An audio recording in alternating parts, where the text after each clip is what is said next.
dear colleagues, due to the interesting format, I even changed my presentation somehow, because there appeared a number of issues. I want to briefly discuss with you the strategy of talent management. Why we're speaking about it?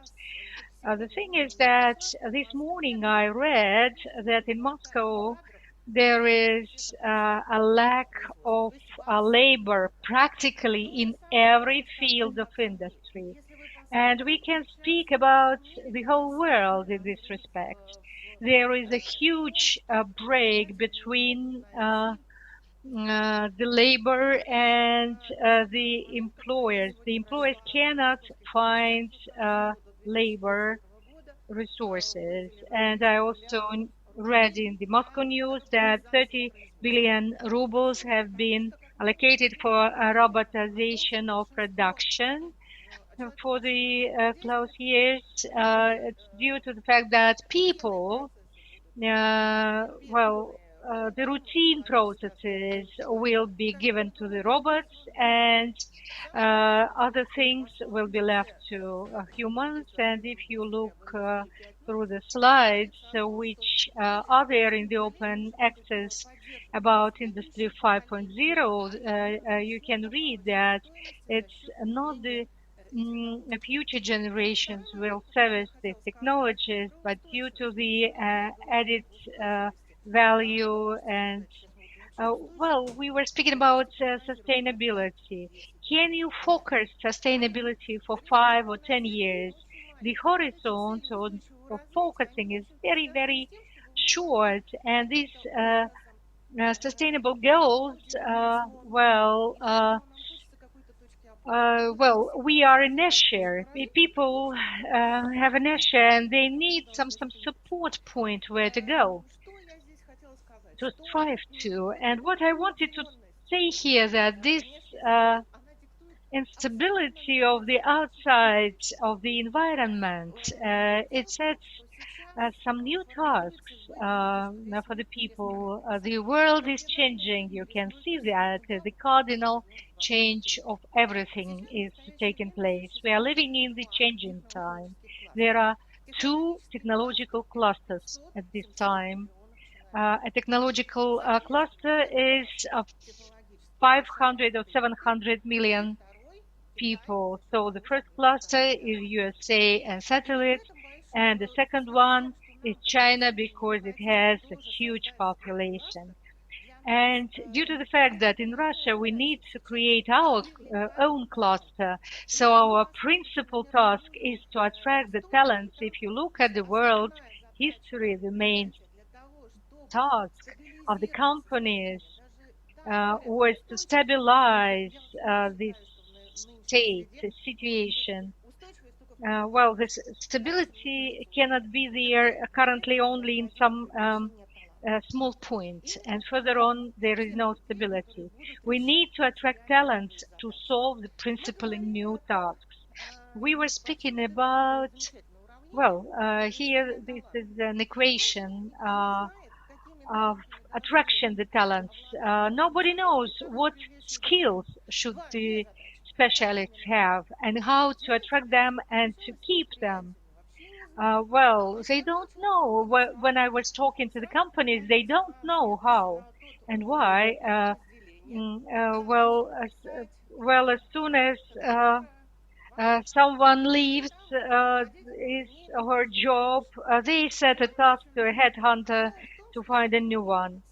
But an employee is a target audience for the employer. We always say our consumer is our target audience.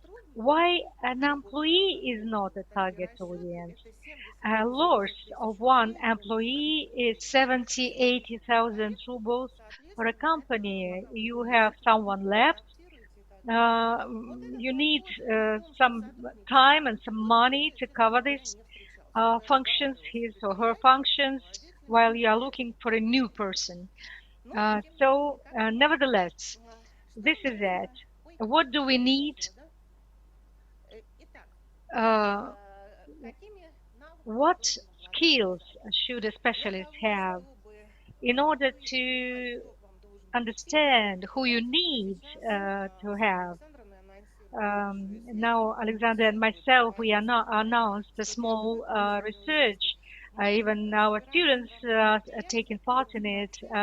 In the framework of companies, we are planning to describe the business processes and to get competencies involved.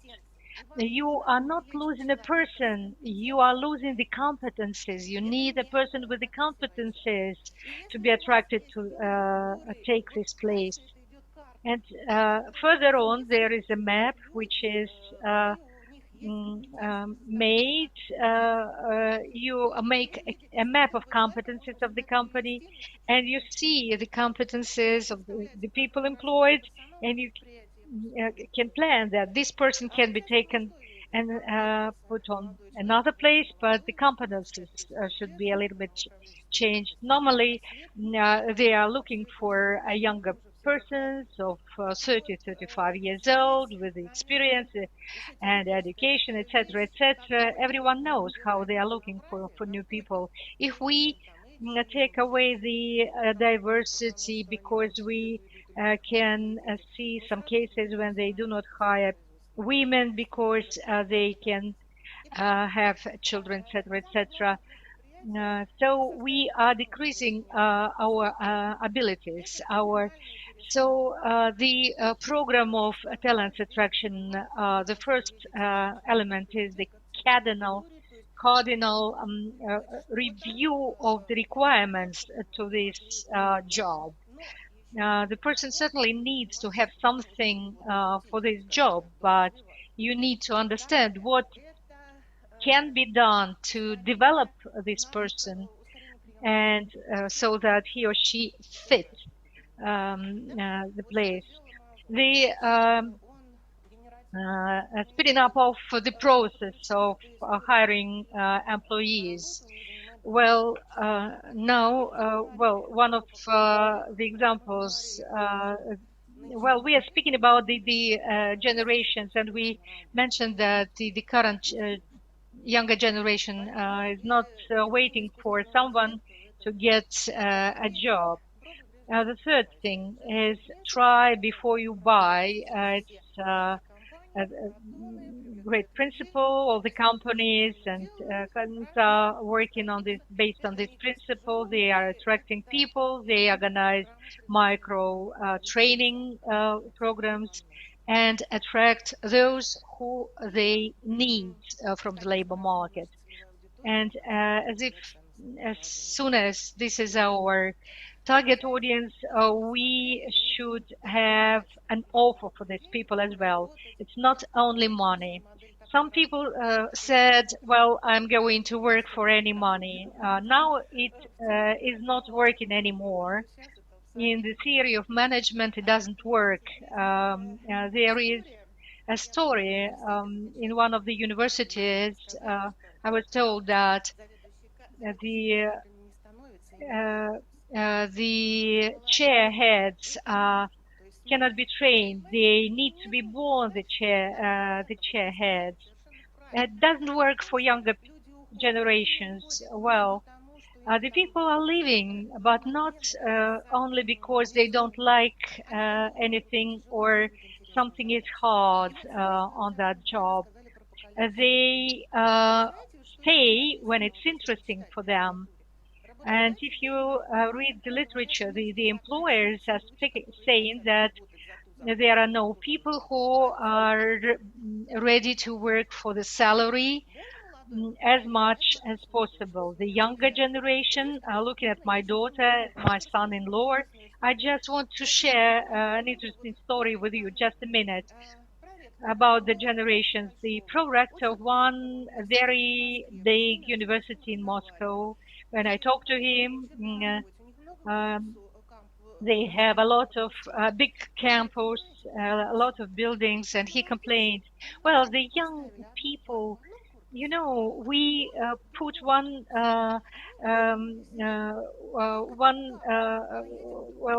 lecture in one building, another one in another building, and they started complaining. Why should we change the buildings? In our time, we took everything for granted. Well, I talked to my daughter and shared with my daughter this complaint, and she said, "Why don't they place these lectures in one and the same building?" So these are the approaches of different generations. If we are not flexible, we will lose. The same with the personnel. If we do not have a chance to constantly changing them and transferring them from one project to another. If a company has some subsidiaries in other regions, when people do not acquire the experience there, do not because people need to go somewhere to change their places of work, get more practices, experiences, etc., etc. So the strategy for the personal development is the creation of staff advantages of the organizations, advantages for the staff. Well, is it good or bad? Well, it's not neither good or bad. It's just an evolution.